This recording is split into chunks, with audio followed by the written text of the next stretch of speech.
तो guys I hope कि आप अच्छे होंगे। एक बार फिर हमारे चैनल की तरफ से आप सभी का स्वागत है। आज का वीडियो लेक्चर बहुत इंपॉर्टेंट होने वाला है। इस वीडियो लेक्चर में हम लोग पढ़ने वाले हैं इन्फिनेटिव। चलिए हम बेसिक से पढ़ते हैं। फ्रेंड्स, सबसे पहले हम बात करें वर्ब को, तो वर्ब मीन्स एक्शन होता है। एक्शन एक्शन मीन्स कार्य। कोई भी व्यक्ति किसी कार्य को करता है वो एक्शन हो गया, कार्य हो गया। ठीक, यहां देखिए वर्ब के अब टू काइंड्स हैं। क्या?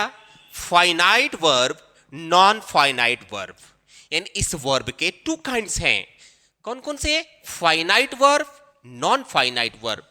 फाइनाइट वर्ब का हिंदी होता है सीमित क्रिया, और नॉन फाइनाइट मीन्स गैर सीमित क्रिया। ठीक, तो अधिक तो वर्ब के टू काइंड्स होते हैं, finite verb, non finite verb.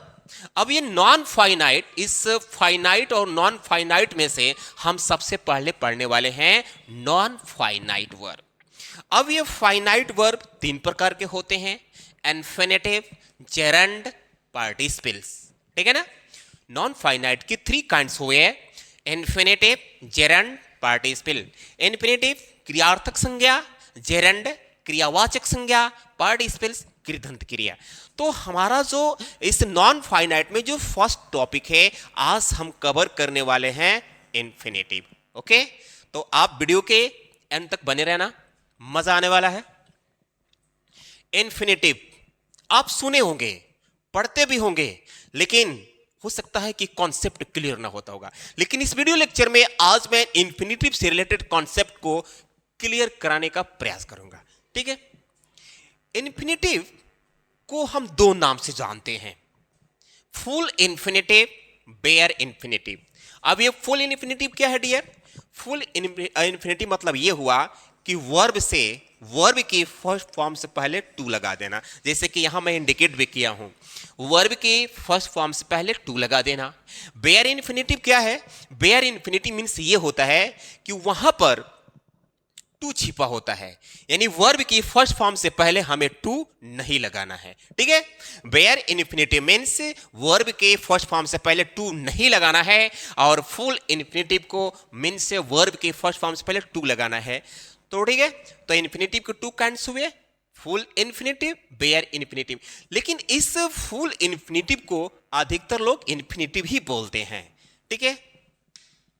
यहां देखिए हम बात कर रहे हैं इन्फिनेटिव को लेकर के। इन्फिनेटिव को फुल इन्फिनेटिव के नाम से भी जाना जाता है। मैं जस्ट अभी बताया कि इन्फिनेटिव को फुल इन्फिनेटिव के नाम से भी जाना जाता है। सेकंड पॉइंट, इन्फिनेटिव को नाउन इन्फिनेटिव कहा जाता है। ठीक है। इन्फिनेटिव को नाउन इन्फिनेटिव कहा जाता है क्योंकि यह जो है ना सब्जेक्ट, ऑब्जेक्ट तथा कॉम्प्लीमेंट का कार्य करता है। क्या सुना आपने? आपने ये सुना, इन्फिनेटिव को नाउन इन्फिनेटिव कहा जाता है क्योंकि यह सब्जेक्ट का काम करता है, ऑब्जेक्ट का काम करता है तथा कॉम्प्लीमेंट का करता है। इन्फिनेटिव बनाने के लिए अभी मैं जस्ट समझाया हूं, इन्फिनेटिव बनाने के लिए वर्ब की फर्स्ट फॉर्म से पहले आपको टू लगाना है। ठीक है। फोर्थ पॉइंट है कि टू प्लस V1 का, यानी टू प्लस V1 का मतलब इन्फिनेटिव, फुल इन्फिनेटिव। जब भी हम इन्फिनेटिव की बात करेंगे तो फुल इन्फिनेटिव की स्पेशल बात करेंगे। ठीक है।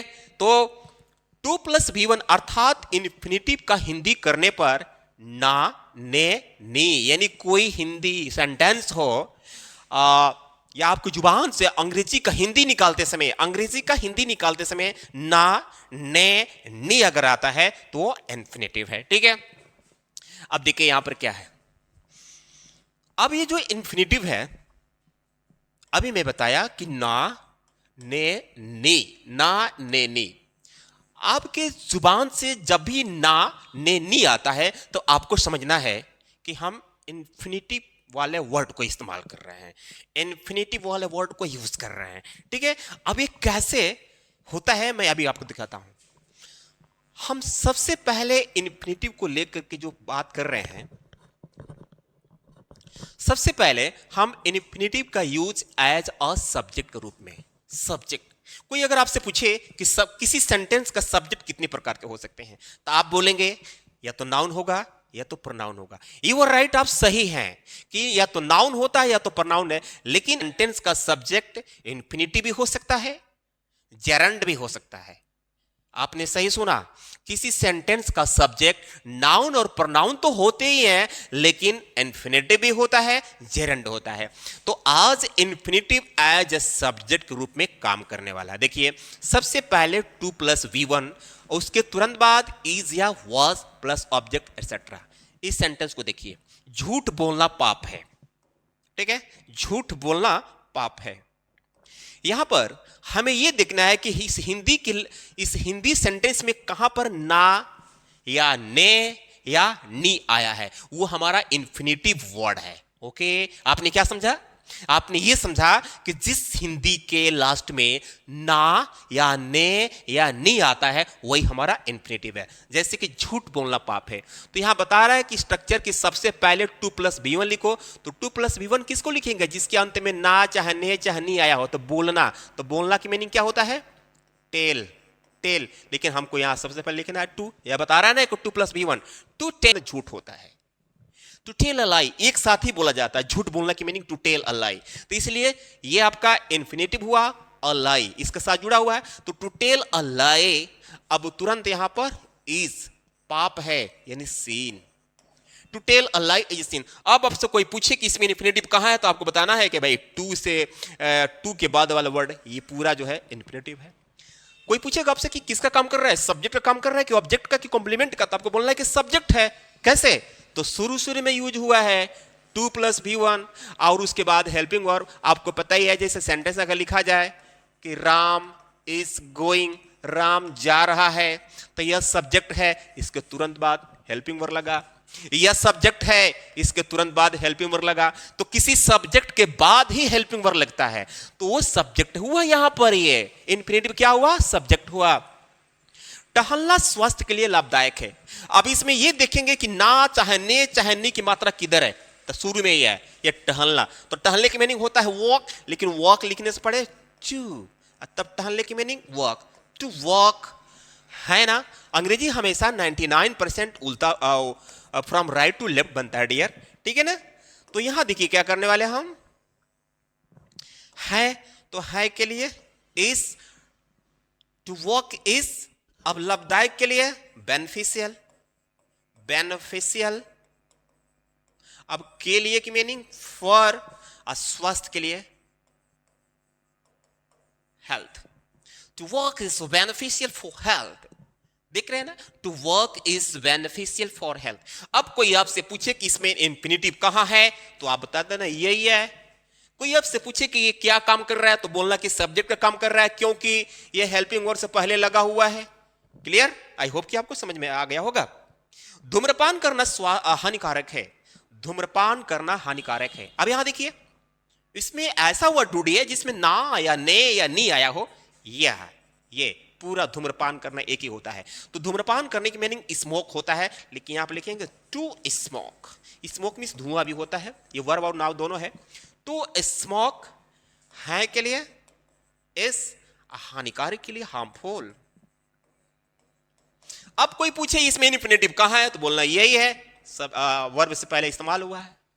ठीक, तो ये जो इन्फिनेटिव है अब सब्जेक्ट के रूप में काम कर रहा है, सब्जेक्ट के रूप में अभी काम किया है, अब ये ही ऑब्जेक्ट के रूप में काम करेगा as a object, transitive verb का।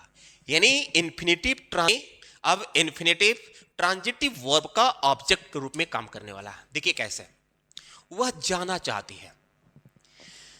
जब यह ऑब्जेक्ट के रूप में काम करेगा गाइस, जब भी ये इन्फिनेटिव ऑब्जेक्ट के रूप में काम करेगा, तो वहां पर दो वर्ब आते हैं।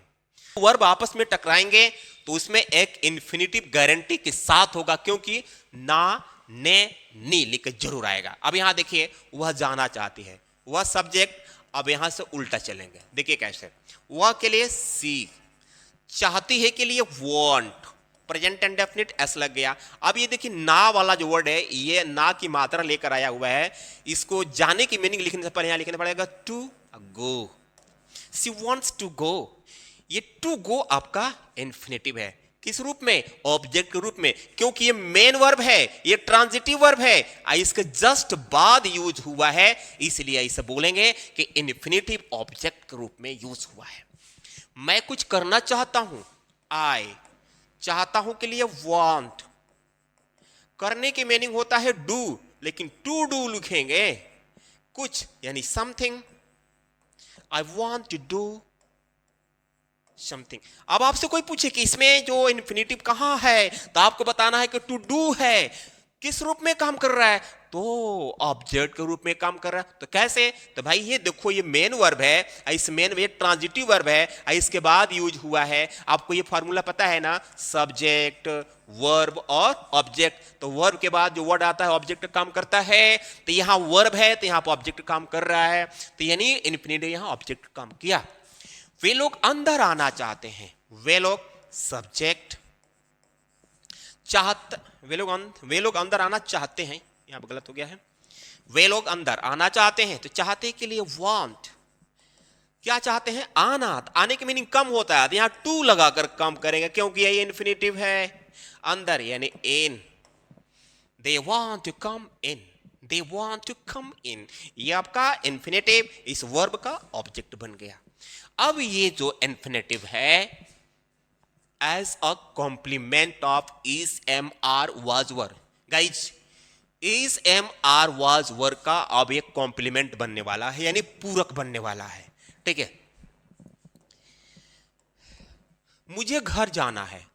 आप इस तरह के सेंटेंस सुने होंगे, बोले भी होंगे। मुझे घर जाना है, मुझे पढ़ना है, मुझे लिखना है, उसे दफ्तर जानना है हूं से पहले नाने वाला, है हूं से पहले ना वाला वर्ड, या था थे से पहले ना वाला वर्ड, वो आपका इन्फिनिटिव होता है। ठीक है, मुझे यानी आई के साथ M.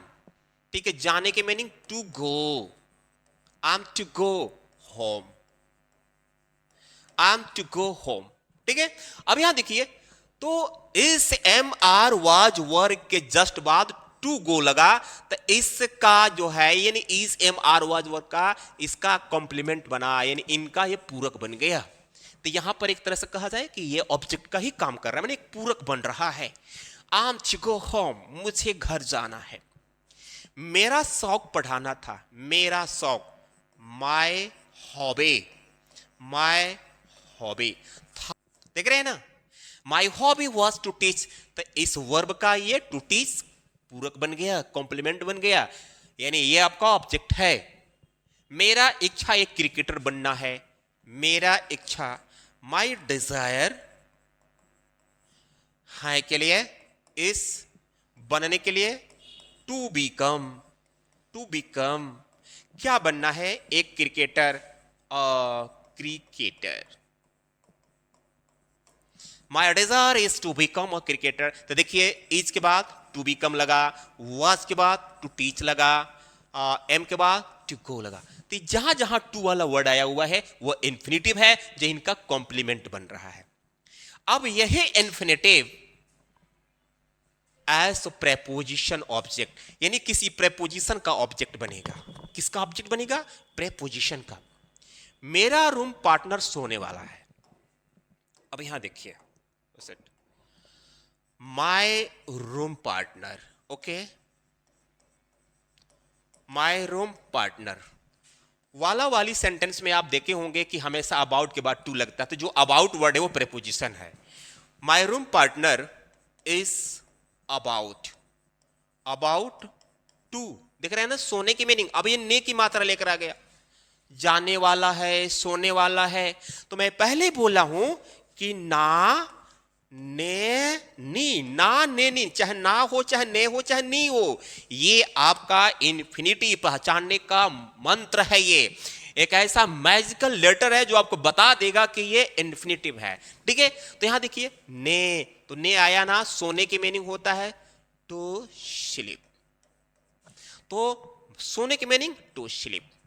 My room partner is about to sleep, ये सेंटेंस कंप्लीट हो गया। तो देख रहे हैं ना, अबाउट के बाद टू स्लीप जो लगा, तो इस अबाउट, इस प्रीपोजिशन का ये ऑब्जेक्ट बन गया। बोला मेरे पास आज्ञा पालन करने के सिवाय कोई विकल्प नहीं था।